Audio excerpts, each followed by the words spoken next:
팔레스타인 무장정파 하마스의 이스라엘 기습 공격과 관련해 북한이 하마스식 전술을 활용해 한국을 기습 공격할 가능성이 있다고 한국합동참모본부가 밝혔습니다. 미국 내 전문가들은 북한은 장사정포 등 하마스보다 훨씬 많은 공격 수단을 보유하고 있고 핵 전력을 고도화하고 있는 만큼 더 굳건한 미한 동맹으로 북한의 도발을 억제해야 한다고 지적했습니다. 안준호 기자가 보도합니다. 이스라엘 전쟁을 촉발시킨 팔레스타인 무장정파 하마스의 기습 공격 전술에 대해 한국합동참모본부는 북한의 모방 가능성을 우려했습니다.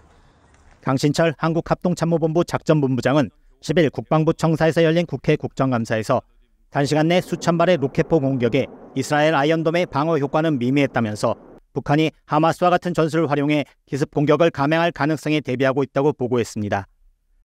미국의 군사 전문가들은 북한은 하마스보다 훨씬 많은 공격 수단을 갖고 있다면서 미한 동맹은 강력한 억지력을 유지하면서 경계를 늦춰서는 안 된다고 지적했습니다.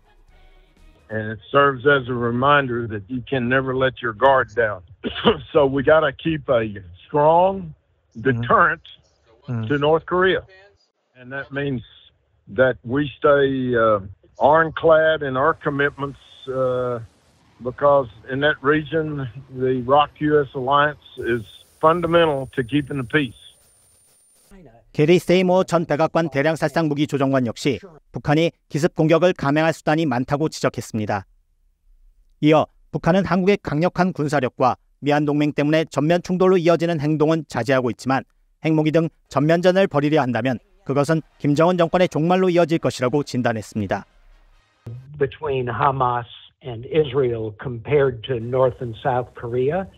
So, yes, of course, the North has options for a surprise attack, but I think the North Korea has been extremely cautious about taking any actions that could lead to a general conflict with South Korea because South Korea is so much stronger than the North, especially when you add the U.S. forces and U.S. extended deterrence.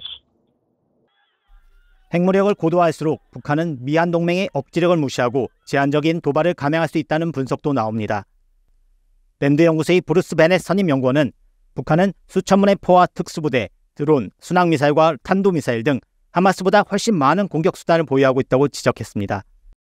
따라서 북한이 핵무력 고도화를 완성하고 제한적 공격에 나설 경우 미한 양국은 핵전쟁으로 비화할 것을 우려해 보복 공격을 꺼릴 수 있다고 분석했습니다. Meanwhile, the North is also growing its nuclear weapon force. And as that nuclear weapon force gets largely, the academic literature says at some point, Kim will feel like he has a nuclear shadow which will allow him to carry out limited attacks, and the South Korea and U.S. will be reluctant to retaliate for fear that that retaliation could escalate into nuclear conflict. 베넷 선임 연구원은 그러면서 미한 양국은 북한이 제한적 공격을 수행하지 못하도록 세밀하고도 강력한 억제 조치를 취하는 것이 중요하다고 강조했습니다.